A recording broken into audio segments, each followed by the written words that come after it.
السلام علیکم ورحمۃ اللہ وبرکاتہ۔ الحکمہ انٹرنیشنل کے پلیٹ فارم سے جو لیکچر کا سلسلہ تسلسل کے ساتھ جاری ہے، اسی سلسلہ کے اندر آج ہم ایک نئے ٹاپک کو شروع کرنے جا رہے ہیں، ڈیموکریسی کو۔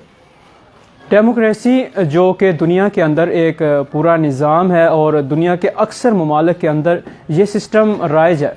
اور پاکستان کے اندر بھی ڈیموکریسی ہی رائج ہے۔ تو آج ہم اس کے تناظر میں تھوڑا سا اس کے بیک گراؤنڈ کو دیکھیں گے، اس کے اوپر تھوڑی سی تفصیلی گفتگو کرنے کے ساتھ ساتھ پھر اس کا اسلام کے ساتھ تقابل، اور اس طرح ان لیکچرز کے اندر ڈیموکریسی کی کافی حد تک تفصیل بیان کی جائے گی۔ تو ڈیموکریسی کے لیے جو اردو کے اندر لفظ استعمال کیا جاتا ہے وہ ہے جمہوریت، اور اگر ہم اس لفظ کے اوپر تھوڑا غور کریں تو جمہوریت کا معنی ہوتا ہے اکثریت، لیکن اگر عملی میدان کے اندر جمہوریت کے تناظر میں اس کو دیکھیں تو بسا اوقات ایسے ہوتا ہے کہ کئی دفعہ جو نمائندہ جمہوری طریقے میں سامنے آتا ہے اس کے پاس ووٹ کم ہوتے ہیں، جبکہ اس کو نہ چاہنے والے لوگوں کی اکثریت ہوتی ہے۔ تو اس اعتبار سے جمہوریت کا لفظ ڈیموکریسی کے لیے بالکل فٹ نہیں ہوتا، بلکہ اس کے لیے کوئی اور لفظ ہمیں استعمال کرنا چاہیے، اور وہ ہے عوام کی حکومت۔ اور ڈیموکریسی کی ابراہم لنکن نے جو تعریف کی ہے وہ ہے government of the people, by the people, for the people. تو یعنی لوگوں کی، قوم کی، عوام کی حکومت عوام ہی کے ذریعے سے اور عوام ہی کے لیے۔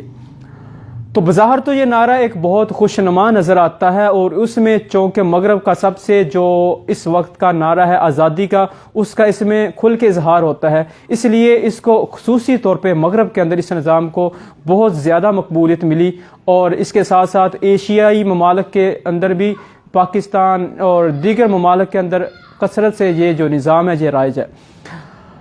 ڈیموکریسی کے اگر بیک گراؤنڈ کے بارے میں ہم بات کرتے ہیں کہ اس کا آغاز کہاں سے ہوا، تو ڈیموکریسی کے حوالے سے ہم دیکھتے ہیں کہ سب سے پہلے ڈیموکریسی کا جو آغاز کیا گیا ہے وہ یونان کے جو دو بڑے شہر تھے، ایتھنز اور دوسرا اسپارٹا، ان دو شہروں کے اندر اس جمہوری طریقے کو رائج کیا گیا، ابتدا اس کی وہاں سے ہوتی ہے۔ اور اس وقت چونکہ لوگوں کی تعداد ایک محدود حد تک ہوتی تھی، اس وقت ان کا چناؤ کا طریقہ یہ ہوتا تھا کہ تمام لوگ ایک بڑے میدان میں جمع ہوتے تھے اور وہاں سے پھر انتخاب کیا جاتا تھا۔ یہ سسٹم کچھ دیر تک یونان کے اندر رائج رہا، لیکن اس کے بعد جب رومن امپائر نے وہاں قبضہ کر لیا تو اس کے ساتھ یہ سسٹم جو تھا ڈیموکریسی کا یہ ختم ہو گیا۔ تو کافی دیر تک پھر وہاں پہ جاگیردارانہ نظام قائم رہا یورپ کے اندر، اور پھر رومی امپائر ان کا سسٹم چلتا رہا۔ اس کے بعد رومن امپائر نے جس وقت انہوں نے عیسائیت کو بطور مذہب اختیار کیا، تو اس وقت عیسائیت بطور مذہب کے تو آئی، لیکن جو وہاں کا حکومت کرنے کا جو سسٹم تھا وہ وہی پہلے والا، یعنی جاگیردارانہ اور رومن امپائر والا ہی سسٹم رائج رہا۔ پھر ان کے مظالم سے تنگ آ کر، مذہبی ظلم سے، اور اس کے ساتھ ساتھ جو حکمرانوں کی طرف سے اور جگیروں کی طرف سے جو مظالم ڈھائے جاتے تھے، ان کے نتیجے میں، ان کے ری ایکشن کے طور پہ پھر جب فرانسیسی انقلاب 1779 کے اندر یورپ میں آیا تو اس کے نتیجے میں یہاں حکمرانی کا بھی خاتمہ ہوا، وہاں پہ مذہب کا بھی خاتمہ کر دیا گیا، اور اس کے نتیجے میں پھر ایک نئے نظام کو لانے کی جب ضرورت پیش آئی تو وہاں پہ یورپی مفکرین کی نگاہ یونان کے فلسفہ کی طرف اٹھی، اور وہاں سے پھر انہوں نے اس ڈیموکریسی کو دوبارہ سے لیا اور اس کو بطور ایک سسٹم کے اپنے پورے معاشرے کے اندر اس کو رائج کیا۔ تو یوں جو ڈیموکریسی کا یہ دوسرا دور جو کہ ایک ملکی سطح پہ تھا وہ شروع ہوا ہے۔ تو ڈیموکریسی کے اندر شروع کے اندر جو تھی وہ اتنی آزادی اور اتنا عوام کے پاس اختیارات نہیں تھے جیسا کہ آج ہمیں دیکھنے کو ملتے ہیں۔ تو اس حوالے سے بہت سی پھر قربانیاں اور طرح طرح کے مصائب کے بعد اور بہت سی اس کے اندر ترمیمات کے بعد آج موجودہ ڈیموکریسی کا نظام اس لیول تک پہنچا ہے۔ اب ڈیموکریسی کے جو اہم امتیازات ہیں ان کے حوالے سے اگر ہم بات کریں تو ڈیموکریسی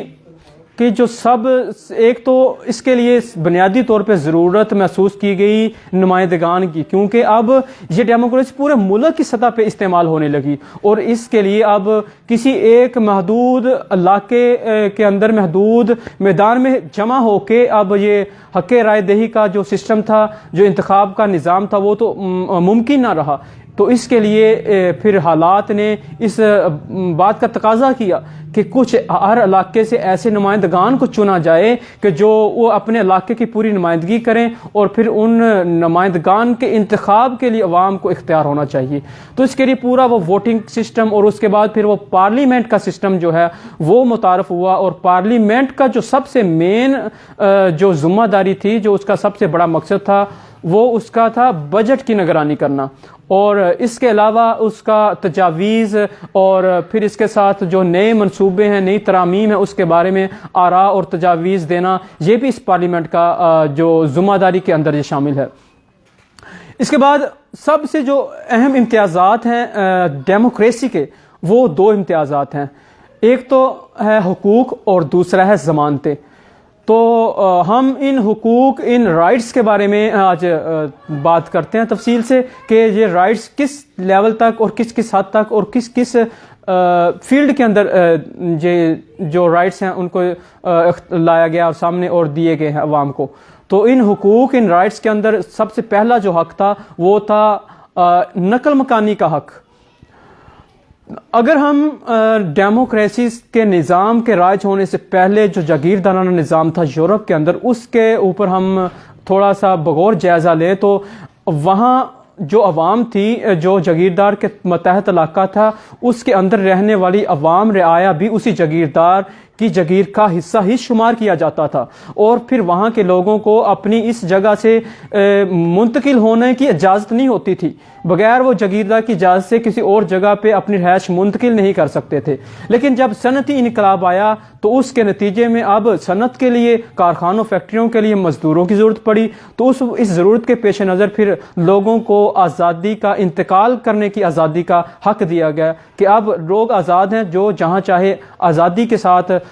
ایک جگہ سے دوسری جگہ ہجرت کر کے جا سکتا ہے۔ اس کے بعد دوسرا حق جو ان کو دیا گیا وہ عمل کرنے کا، ورک کرنے کا جو تھا، کہ وہ اپنی آزادی سے جون سا کام چاہیں کر سکتے ہیں، جبکہ اس کے پہلے جاگیردارانہ نظام کے ماتحت ان لوگوں کے لیے یہ لازم تھا کہ وہ جاگیردار کی جاگیر کے اندر ہی زراعت کے پیشے کو لازماً طور پہ اختیار کریں۔ لیکن صنعتی دور کی وجہ سے پھر لوگوں کو اختیار دیا گیا، وہ جس فیلڈ میں چاہیں اس کو اپنائیں اور اس کے اندر جا کے وہ کام کر سکتے ہیں۔ اس کے بعد تیسرا حق جو تھا وہ ایجوکیشنل رائٹ تھا، کہ تعلیم کا حق۔ اس سے پہلے کا اگر ہم دیکھتے ہیں یورپین معاشرے کو، تو یورپین معاشرہ ہمیں تعلیم سے بہت ہی دور نظر آتا ہے، کہ اس کے اندر تعلیم کا، لکھائی پڑھائی کا اور اس شعور کا بہت زیادہ فقدان تھا۔ لیکن پھر سائنس کے آ جانے کے بعد اور پھر مذہب کے خصوصاً 1779 کے اندر فرانسیسی انقلاب کے بعد جب صنعتی دور آیا، تو صنعتی دور کے اندر چونکہ خصوصی طور پہ پھر ایسے کاریگروں کی ضرورت پیش آتی رہی کہ جو پڑھنا لکھنا جانتے ہوں، جو اس مشینری، اس جدید آلات کے بارے میں آگاہی رکھتے ہوں، اور اس کے لیے تعلیم کا ہونا انتہائی ضروری ٹھہرا، جس کی ضرورت کو پورا کرنے کے لیے پھر اس تعلیم کے نظام کو عام کرنا پڑا۔ ورنہ اس سے پہلے ہوتا یہ تھا کہ تعلیم کا نظام انتہائی محدود تھا، یا تو جو بڑے امراء ہوتے تھے وہ اپنے محلوں کے اندر اپنے بچوں کو تعلیم دیتے تھے، یا پھر مذہبی گھرانے کے جو غریب لوگ ہوتے تھے وہ اپنے بچوں کو خود تعلیم دیا کرتے تھے۔ لیکن اب حالات کی ضرورت بدلنے کی وجہ سے اس ضرورت کو پورا کرنے کے لیے پورے معاشرہ کو تعلیم دینا پڑی۔ اس کے نتیجے کے اندر پھر تعلیم کا حق جو ہے اس کو عام کر دیا گیا، اور ہر فرد اور شہری پر اس تعلیم کو لازم کر دیا گیا، تاکہ جو معیار ہے اس ترقی کا، جو دولت حاصل کرنے کا جو معیار ہے، اس کو برقرار رکھا جا سکے، اور اس کے اندر جو سب سے بڑی ضرورت تعلیم ہے اس کو پورا کیا جا سکے۔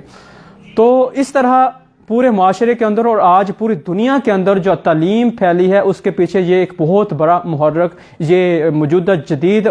جو صنعتی معاشرہ ہے یہ ٹھہرا ہے۔ اس کے بعد جو ان کو حق، آخری جو جس حق کی بات کرنے جا رہے ہیں وہ ہے پولیٹیکل رائٹ۔ تو اس سیاسی حق کے اندر اس کا بہت زیادہ انحصار ڈیموکریسی کا اس سیاسی حق کے اوپر ہے، کیونکہ اس کا زیادہ جو انحصار ہے ان سیاسی معاملات کے اوپر چلتا ہے۔ تو اس کے اندر اگر ہم دیکھیں تو اس میں بہت سارے رائٹس دیے گئے، جیسے حق رائے دہی کا، اور اس طرح اپنی رائے کا اظہار، پھر اس طرح انتخاب کا حق دیا گیا، اس طرح پھر جلسے کرنے کا حق اور احتجاج کا حق۔ تو بنیادی طور پر ان حقوق کو اگر ہم دیکھیں تو یہ دو اعتبار سے تقسیم ہوتا ہے، سیاسی حق کو اگر ہم شمار کریں تو پہلا ہے اس کا جو پارلیمانی نمائندگی، کہ عوام کے لیے جن نمائندوں کو چنا گیا ان کے لیے پھر ایک پارلیمنٹ بنائی گئی۔ اب اس پارلیمنٹ کے اندر ان نمائندوں کو یہ حقوق کچھ دیے گئے کہ جن کو وہ استعمال کریں۔ ایک تو تھا حق رائے دہی کا،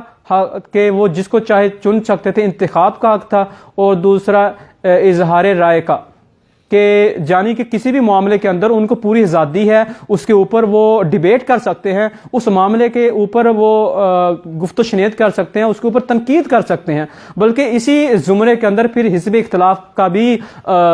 جو ایک پورا سسٹم ہے، کہ جو کہ یہ اس کے لیے مارج وجود میں لایا گیا، جبکہ اسلام کے اندر حزب اختلاف کا تصور ہی نہیں ہے۔ لیکن ڈیموکریسی کے اندر ہم دیکھیں تو حزب اختلاف کی پارٹی بھی ہمیں باقاعدہ ملتی ہے، اور اس کے لیے بھی باقاعدہ پھر بعد میں ایک جو ان کا امیر ہوتا ہے، جو ان کا لیڈر ہوتا ہے، اس کا انتخاب کیا جاتا ہے، اور اس کے متحد پھر یہ بھی باقاعدہ پارلیمنٹ کے اندر یہ پارٹی بیٹھتی ہے۔ اور دوسرا ہے اس پارلیمنٹ کے باہر عوام کے سامنے جو جلسے کرنے کا حق تھا، جو احتجاج کرنے کا حق تھا، کہ جلسے کرنے کے لیے بھی لوگوں کو مطلق نہیں تھا، بلکہ اس کے لیے پہلے اجازت لینی پڑتی ہے، جیسے کہ پولیس کا محکمہ یا کوئی بھی جو منتظم محکمہ ہوتا ہے اس سے، اور پھر اس کے متحد رہ کے یہ احتجاج جلسہ کیا جاتا ہے۔ اور جو احتجاج ہوتا ہے اس کے بارے میں کہ جب آپ کے معاشرے کے اندر آپ کے حقوق سلب ہو رہے ہوں، آپ کی ڈیمانڈ کو پورا نہ کیا جا رہا ہو، تو اس ڈیمانڈ کو منوانے کے لیے عوام کو یہ اختیار دیا گیا کہ وہ مل کے سڑکوں پہ نکلیں، اس طرح میدانوں کے اندر نکلے، اکٹھے ہو کے پھر اپنے اس حق کے، اپنے اس مطالبے کو احتجاج کی صورت میں پیش کریں، اور اس کے نتیجے میں پھر جو حکمران ہوتا تھا اس کے اوپر پریشر ڈالا جاتا ہے، اور اس طرح اس پرامن طریقے سے اپنے مطالبات منوانے کی کوشش کی جاتی ہے۔ تو یہ تھا وہ حقوق اور وہ رائٹس جن کے اوپر آج ہم نے بحث کی ہے۔ اس کے آگے دیگر آنے والے لیکچرز کے اندر ہم